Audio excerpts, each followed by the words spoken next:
So today we will be covering arithmetic and geometric progressions. तो आपके पास पूरे पूरे chances हैं कि आपको एक या दो questions जो हैं वो AP GP के ऊपर based भी पूछे जा सकते हैं. So you might get a question based on AP and GP. ठीक है. So यहाँ पर हम पढ़ेंगे कि AP GP क्या होता है. AP की full form होती है arithmetic progression. GP का मतलब होता है geometric progression. ठीक है. अब एपी इज लाइक कि मैं एडिशन कर करके अगली टर्म निकालती हूँ. जैसे मेरे पास 1 है, मैंने +3 किया तो 4 आ गया, 4 + 3 किया तो 7 आ गया, 7 + 3 किया तो 10 आ गया. That is called arithmetic progression. और जो ज्योमेट्रिक प्रोग्रेशन होती है वो जनरली रेशियोज की फॉर्म में निकलती है, मल्टीप्लाई करके, डिवाइड करके. हिमांशु देखो, I can give you questions for that, और उसके आंसर्स जो है वो मैं भी नेट से ही सर्च करूंगी, तो वो आपको एक बार क्रॉस चेक करना पड़ेगा. क्वेश्चंस तो मैं आपको प्रोवाइड कर दूंगी दूसरे टॉपिक्स के जो मैं नहीं पढ़ा रही हूँ. जो पढ़ा रही हूँ वो तो आप साथ साथ कर ही रहे हो. ठीक है. जितना बेस्ट हो सकता है मैथ्स में हेल्प करने का that I will do. But मैं फिर भी बार बार बहुत बार बोल चुकी हूँ, अभी भी यही बोलूंगी कि जो नॉन मैथ्स वाले बच्चे हैं जिनके पास 11th 12th में मैथ्स नहीं था, बेटा कुछ ही टॉपिक करो, चाहे चाहे 7-8 टॉपिक करो, लेकिन वो टॉपिक ऐसे होने चाहिए जो आप अच्छे से कर लो और उसमें आप अच्छे से स्कोर भी कर पाओ. ठीक है. सो अभी यहाँ फोकस करते हैं जो हम पढ़ रहे हैं. सो सबसे पहली चीज है कि सीक्वेंस क्या होता है. So what is a sequence? It is a set of numbers written in some particular order. ठीक है. जैसे कि आप ये देख पा रहे हो 1 3 5 7 9. इसमें क्या हो रहा है आप फाइंड आउट कर सकते हो ना, इसमें आपस में क्या रिलेशन है. They are all odd numbers. या फिर आप कह सकते हो कि +2 करके अगला नंबर आ रहा है, फिर +2 करेंगे अगला नंबर आ जाएगा. So we are getting the next number by adding 2 to it. So that's how you're getting the numbers. So it's 1, 3, 5, 7, 9, 11, 13, 15, and so on. So that's how you're getting the numbers. Now here we seem to have a rule. We have a sequence of odd numbers. ठीक है. ऐसे इसमें देखो 1 + 4, इसमें हमने 3 add किया. 4 में हमने 5 ऐड किया तो 9 आ गया. 9 में हमने 7 ऐड किया तो 16 आ गया, है ना. 16 में 9 ऐड किया तो 25 आ गया. मतलब आप जो ऐड कर रहे हो वो नंबर भी हर बार 2 से बढ़ता जा रहा है. So we have some kind of relationship. ठीक है. आप जब भी कोई सीक्वेंस बनाते हो अगर उसमें कोई रिलेशन है, so that can be termed as a progression. उसको हम प्रोग्रेशन की तरह कंसिडर कर सकते हैं क्योंकि उसमें सेम पैटर्न से चीजें चेंज हो रही हैं. ठीक है. बट अगर आप ऐसी सीक्वेंस देखो 1 1 2 3 5 8, this is an infinite sequence क्योंकि इसमें हमें पता ही नहीं है कि क्या इसमें वो है. और दूसरा ये एन, जब आपके पास स्टॉप पता होता है कि इस पोजीशन पे जाके रुकना है तो वो फाइनाइट सीक्वेंस हो जाती है. और जब हमें यही नहीं पता कि रुकना कहाँ है तो वो इनफाइनाइट सीक्वेंस है. वैसे ये फिबोनाची सीरीज है. जब आप प्रोग्रामिंग करोगे तो आप पढ़ोगे इस चीज को, फिबोनाची सीरीज या फिबोनाची सीरीज, जिसमें हर अगला नंबर पिछले दो नंबर्स को ऐड करके आता है. ठीक है. तो आपको अभी सीक्वेंस पे इतना फोकस नहीं करना, हमें तो मेजरली एपीजीपी पे ही क्वेश्चंस आते हैं. बट जनरल चीज है कि उसको समझने के लिए आपको पता होना चाहिए सीक्वेंस क्या है. So sequence is a set of numbers written in a particular order. We sometimes write U1 for the first term, U2 for the second term and so on. nth term के लिए हम UN लिख सकते हैं. ठीक है. फिर हम बात करते हैं सीरीज की. So we can have number of values in a series. ठीक है. वो आप बना सकते हो कितनी भी. अब उसमें स्पेसिफिक टाइप की सीरीज जो है वो है आपकी अरिथमेटिक प्रोग्रेशन जो आपको पढ़नी है, जिसे हम एपी कहते हैं. सो अरिथमेटिक प्रोग्रेशन में देखो क्या होता है. इट्स 1 3 5 7 ऑड नंबर्स हैं. 0 10 20 30 40 10 के गैप पे आ रहे हैं.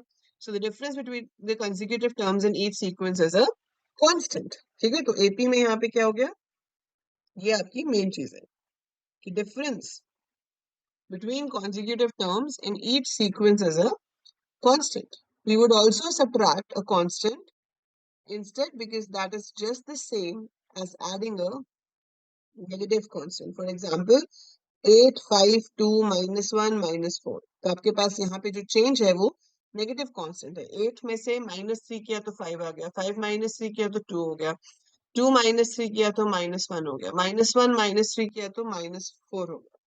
ठीक है. So any sequence with this property is called arithmetic progression or AP for short, right?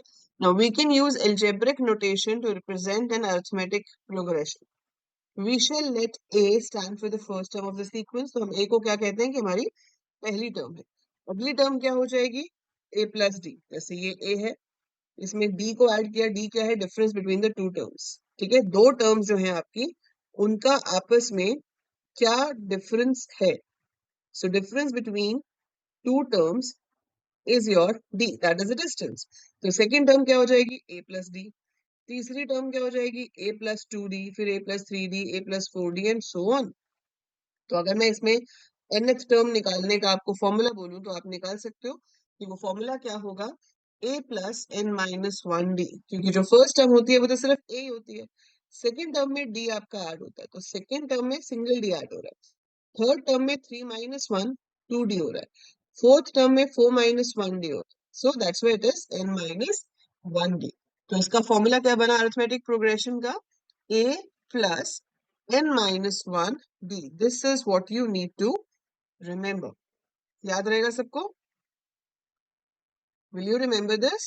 ठीक है, सो a plus n minus one d is the formula for your arithmetic progression.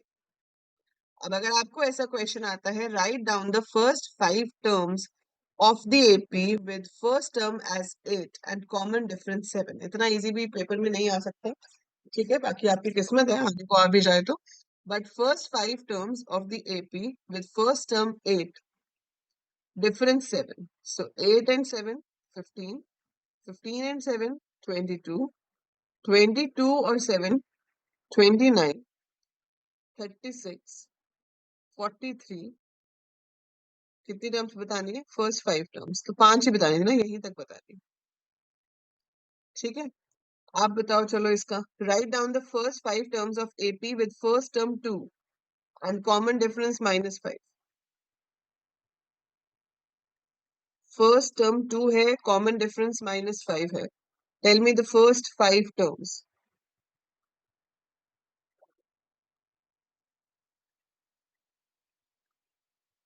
बताइए।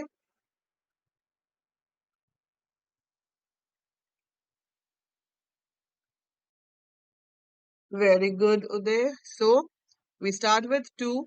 2 minus 5. नहीं नहीं नहीं, not very good बेटा। 2 minus 5 कितना होगा?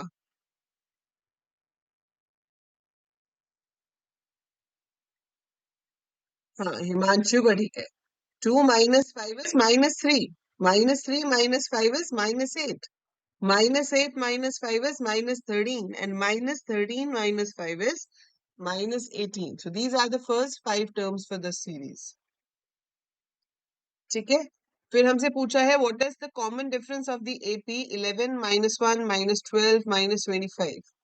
सो 11 का है -12, इसका कॉमन डिफरेंस कितना आ रहा है हमारे पास, -12। Find the 17th term of arithmetic progression with first term 5 and common difference 2। देखो, फर्स्ट टर्म मतलब ए क्या है, 5 है, कॉमन डिफरेंस 2 है। आपको बोला है 17th टर्म निकालो, है ना, you have to find out the 17th term. तो हमें फॉर्मूला पता है, फॉर्मूला क्या होता है, a plus n minus one into D.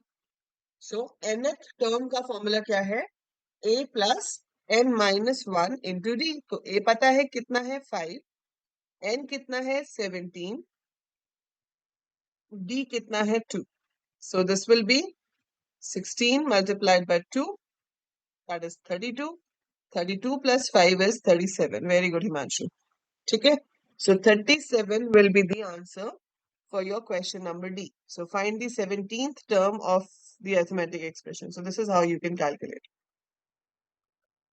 ठीक है, very good everyone. Nikhil, Ayush, Uday, Jasneet, very nice. Okay, next भी आपके पास ऐसे ही है, write down the 10th and 19th term of the APs.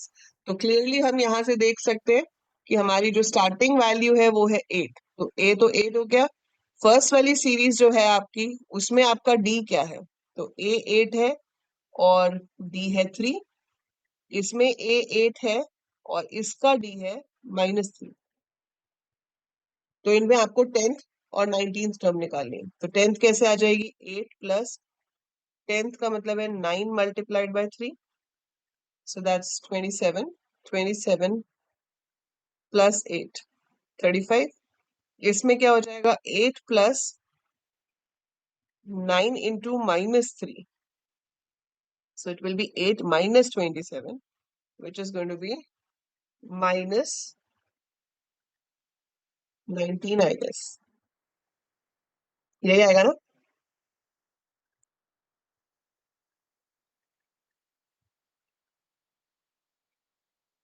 हाँ, 10th टर्म फर्स्ट वाले में 35 है और दूसरे वाले में -19 है.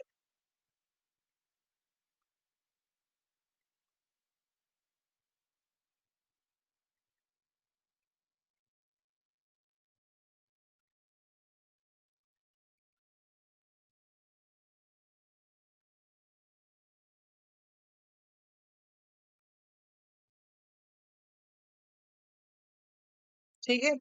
अब है an AP is given by this, so if I find out 2k upon 3 minus के कितना आता है, इन दोनों के बीच का गैप देखना ना मुझे. सो ये हो जाएगा 3, ये तो 2k ही रहेगा, ये -3k हो जाएगा. सो I get -k/3,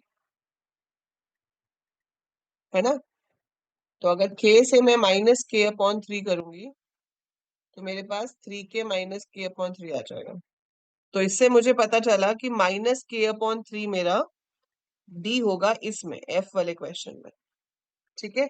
so F वाले क्वेश्चन में आपका डी क्या आ रहा है, -k/3. सो आपको सिक्स्थ टर्म निकालनी है, nth टर्म निकालनी है. तो सिक्स्थ टर्म कैसे आएगी, आपका ए क्या है, k प्लस सिक्स्थ टर्म मतलब 5 multiplied by D. So this will be k -5k upon 3. 3 common ले लोगे, so that will be 3k minus 5k. So that means -2k upon 3 will be your sixth term. ये समझ में आ रहा है कि अलग से लिख के बताऊं, F वाला? Are you able to understand how to solve the question number F? So आपको पहले k के टर्म्स में ही डिस्टेंस निकालना पड़ेगा. फिर हमने nth टर्म निकाल ली. फिर उसने बोला है कि 20th टर्म अगर 15 है तो k फाइंड आउट करके बताओ. चलो आप इसका थर्ड पार्ट सॉल्व करके दिखाओ मुझे. अगर आपकी मैंने सिक्स टर्म निकाली है, सिक्स टर्म आई है -2k/3. अब वो आपको कह रहा है कि अगर 20th टर्म 15 है तो k की वैल्यू बताओ क्या होगी. If your 20th term is 15, then find the value of k.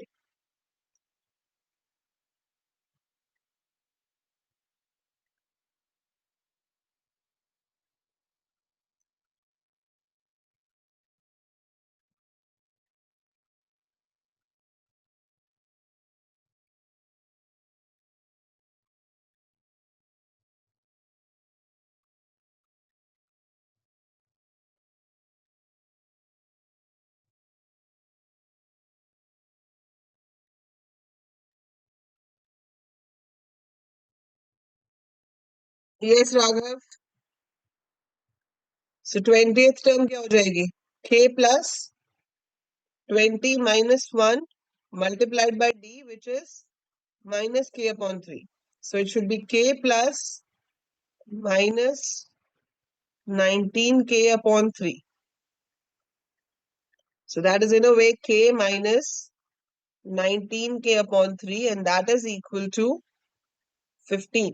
तो इसको पहले सॉल्व कर लेते हैं. ये बनेगा 3k minus 19k/3 is equal to 15.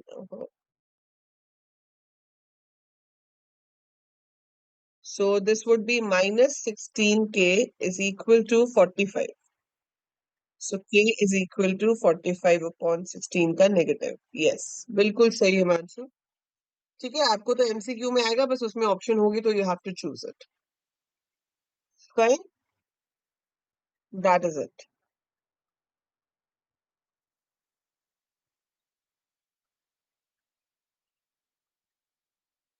अब इसमें क्या है आपके पास, ये फॉर्मूला आपको एक और याद रखना है.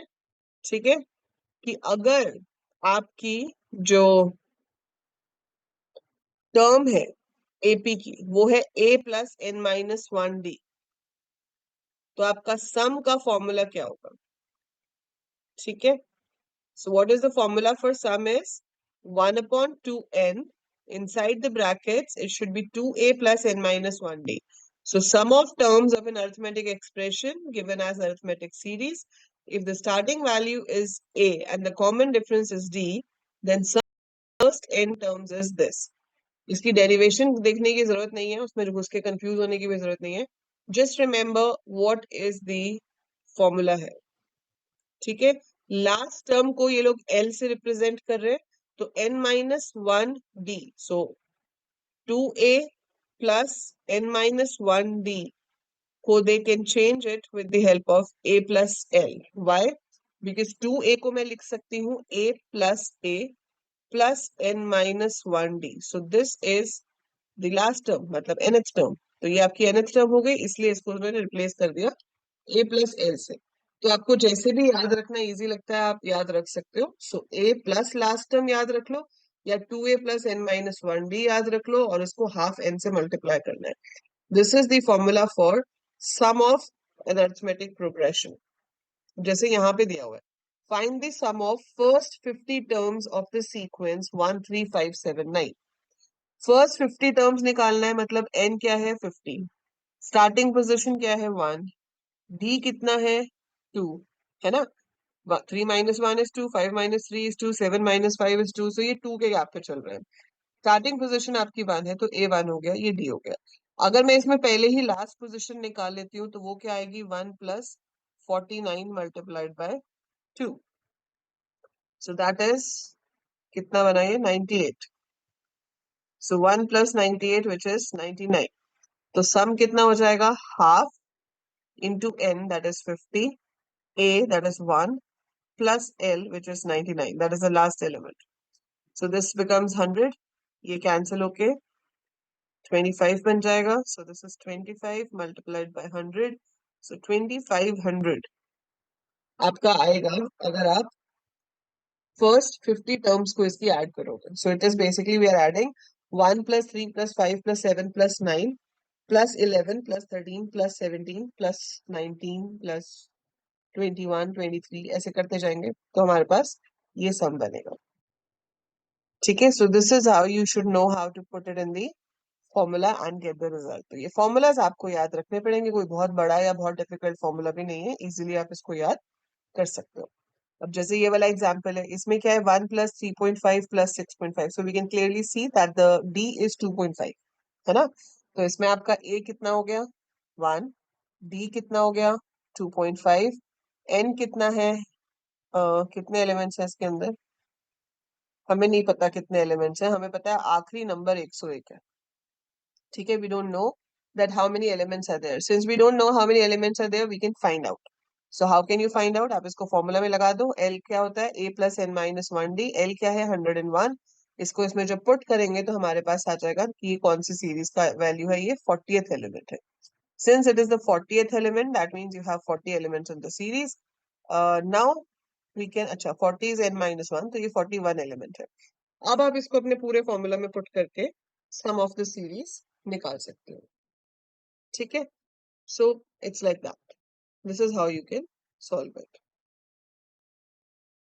ठीक है, इसके कुछ क्वेश्चंस दिए हुए हैं, जैसे find the sum of first 23 terms of the AP 4 minus 3 minus 10. तो 4 माइनस 7 करूंगी तो मेरे पास ये आएगा. सो मेरा डी कितना हुआ -7, ए कितना हुआ 4. सम ऑफ 23 टर्म्स आपको निकालना है. सो एन कितना हुआ 23. एल मतलब लास्ट एलिमेंट क्या हो जाएगा a plus n minus 1 into d. So a is 4, 22 multiplied by -7, so which will be a big number. So 22 into 7 अगर हम करते हैं 7 2s are 40, 154. So this is 4 minus 154 which is minus 150. तो last element आपका आ रहा है -150. तो सम क्या हो जाएगा 1/2 into n that is 23, a which is 4 plus the last number which is -150.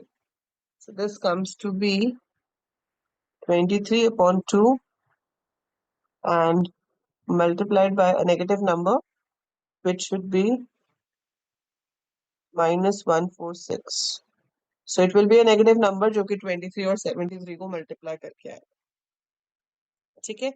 So do you understand क्या फॉर्मूला है? आप इसको यूज कर लोगे? समझ आ गया आपको? Will you be able to use the formula to find the sum? Yes or no?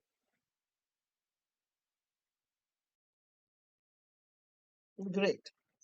अब ऐसे ही आपकी ज्योमेट्रिक प्रोग्रेशन होती है, उसमें हम एडिशन का सब्ट्रैक्शन करते हैं अरिथमेटिक में.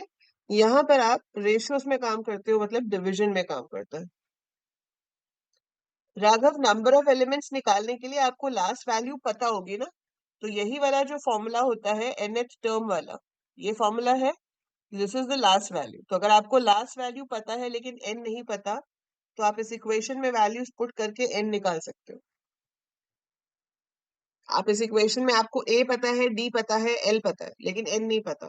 तो अगर मैं बाकी तीन वेरिएबल्स की वैल्यू पुट करूंगी तो I can find out the value of n ना. ठीक है. अब इनमें देखो क्या है. 2 multiplied by 3 is 6. 6 multiplied by 3 is 18. 18 multiplied by 3 is 54. ठीक है. ऐसे ही यहां पर आएंगे. So 1 multiplied by -2 is -2. -2 multiplied by -2 is 4. 4 multiplied by -2 is -8. -8 multiplied by -2 is 16 and so on. समझ रहे हो? इसको हम R से रिप्रेजेंट करते हैं. तो this is the way we represent a GP. Now the first element is A, second is AR, third is AR square, AR cube. In simple terms, A multiplied by R raised to the power n minus 1. तो पहली बार क्या होता है, a r raised to the power 0 and any number raised to the power 0 is 1. तो इसलिए वो a ही आ जाता है. Second time it will be a r raised to the power 2 minus 1, so that is r raised to the power 1. Then a r raised to the power 2 and so on. So ये इसकी general term है जो आपको याद रखनी है. जैसे इसमें पूछा कि write down the first 5 terms of geometric progression which has first term 1 and a common ratio of half. So we have 1. ठीक है.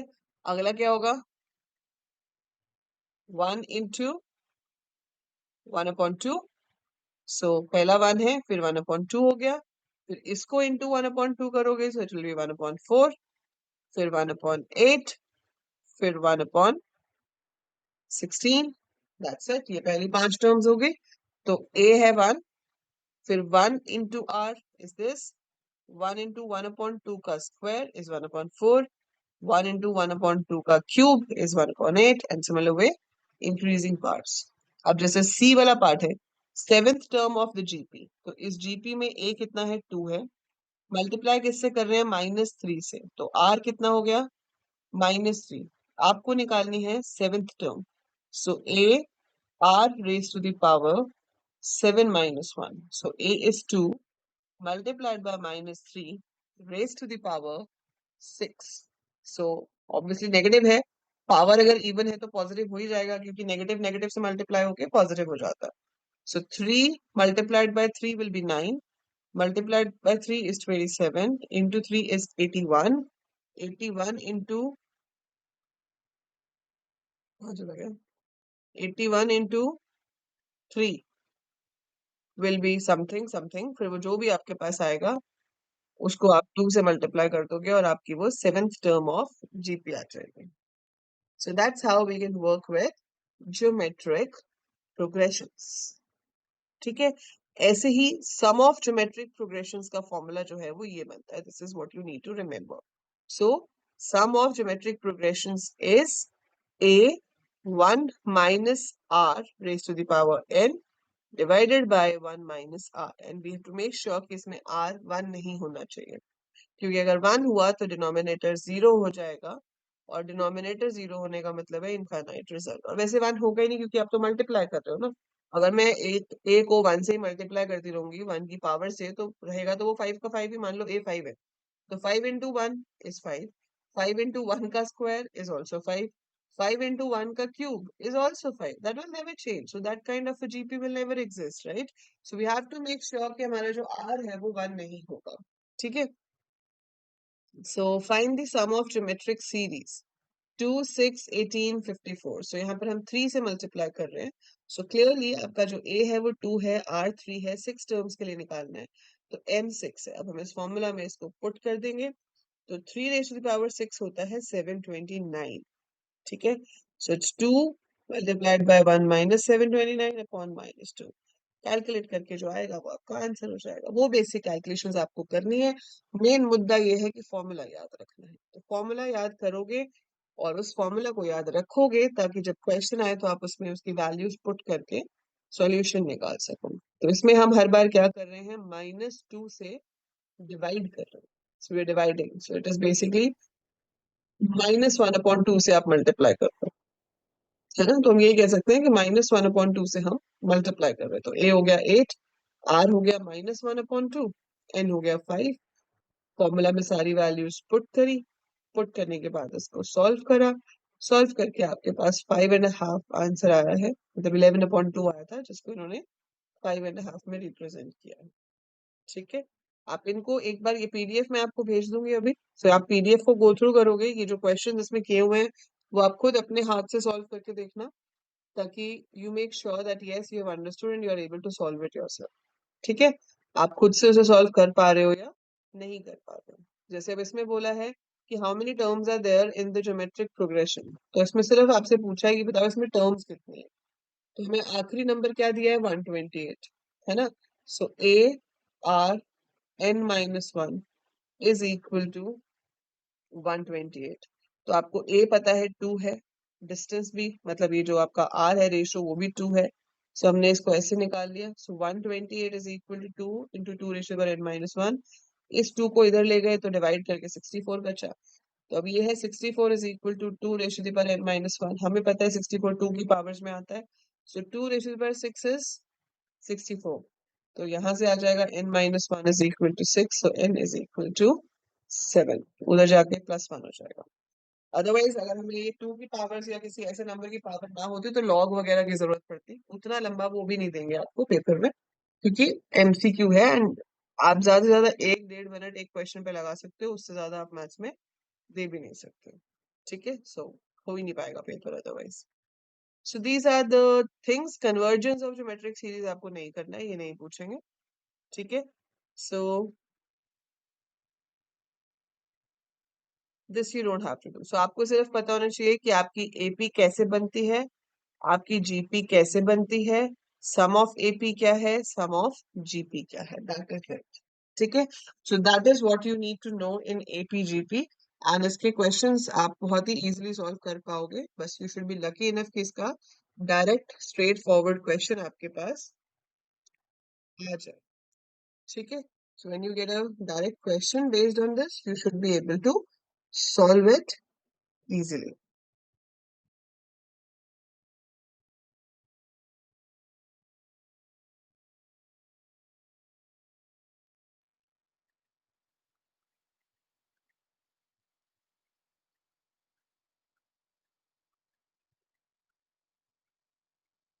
Right? This I've sent. अभी कोई डाउट है तो बताओ.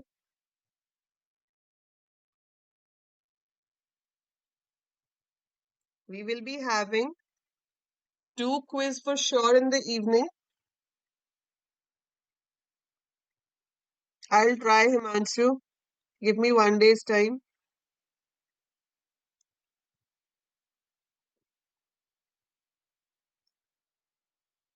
ठीक है. तो आज आपका कंप्यूटर का क्विज होगा, जीके का क्विज होगा. एंड मंडे से मैं आपका मैथ्स का भी क्विज करती हूँ स्टार्ट. मंडे से तो मॉक टेस्ट है ना, फुल सिलेबस. तो उसमें मैथ्स के क्वेश्चंस भी ऐड कर दूंगी.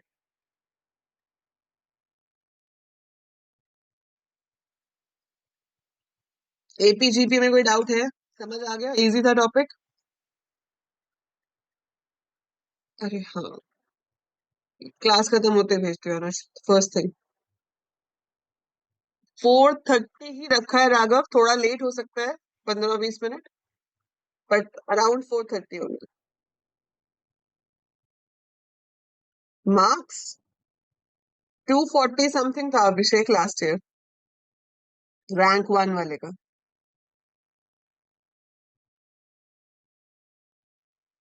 नहीं राघव, मैथ्स मैंने अपना सिर्फ बीसीए तक ही पढ़ा, उसके बाद मैंने खुद भी मैथ्स कभी नहीं पढ़ा।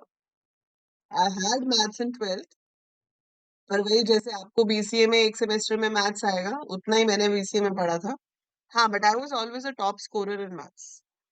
मार्क्स मेरे बहुत अच्छे आते थे मैथ्स में।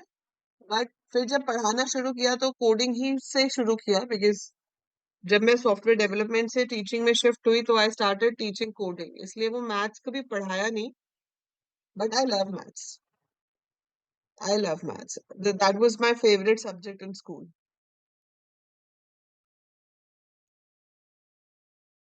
अच्छा, आपने आज ही लिया है बैच अभिषेक?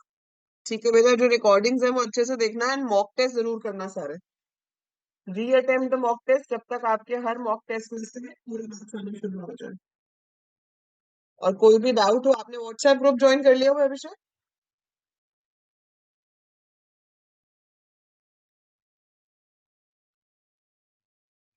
हाँ, लेट तो कर दिया हमने, तो सारा कंप्यूटर अवेयरनेस भी लाइव किया था।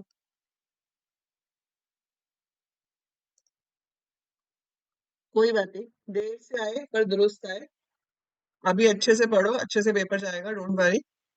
और सिर्फ आपका एंट्रेंस नहीं, आपकी एडमिशन, आपका पूरा बीसीए भी मैं कराऊंगी, so you don't have to worry. आपके बीसीए के सारे subjects I will be covering here, so you don't have to worry at all till you get into further education or you get placed. I'm there to help.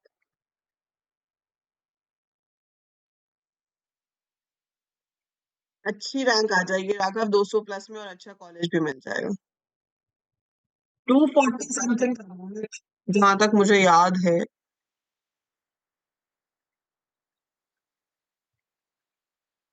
English और GK के लिए कुछ भी enough नहीं है Himanshu. English और GK का syllabus इतना वेग है, सिनोनियम देखो, सिनोनियम अब किसी भी चीज का हो सकता है ना। There so many words. Antonyms किसी भी के हो सकते हैं, मैं सारे तो नहीं करा रही आपको, हजारों वर्ड्स होंगे, तो वो आप जितने कर लो उतने कम। ठीक है, मेरे से ये वो जो यूट्यूब पे झूठे दावे होते हैं ना, एक वीडियो देख लो पूरा पेपर सही हो जाएगा, I will never say that. तो वो मेरे मुंह से आप नहीं सुनोगे कि बस ये पढ़ लो तो सब कुछ हो जाएगा। बट हाँ, कंप्यूटर अवेयरनेस का आई डू से दैट्स माय सब्जेक्ट। और वो भी मैं ये नहीं कहती कि एक वीडियो कर लो तो कंप्यूटर अवेयरनेस का सब कुछ हो जाएगा। तो जितनी वीडियोस कराई हैं, जितने एमसीक्यूज कराए हैं, सब अच्छे से करोगे तो डेफिनेटली हो जाएगा। एक सिंगल वीडियो या किसी एक घंटे की क्लास से कोई चमत्कार नहीं होते। सो ऐसे टाइटल डालना कि बस ये 60 मिनट पूरा सिलेबस कवर, या just watch this video everything will be done, so those are only for getting the views, but that actually doesn't help. ठीक है, तो आपको मेहनत करनी पड़ती है अगर आपको रिजल्ट चाहिए, तो कोई शॉर्टकट नहीं है। If you want results you have to work hard, there is no shortcut for that.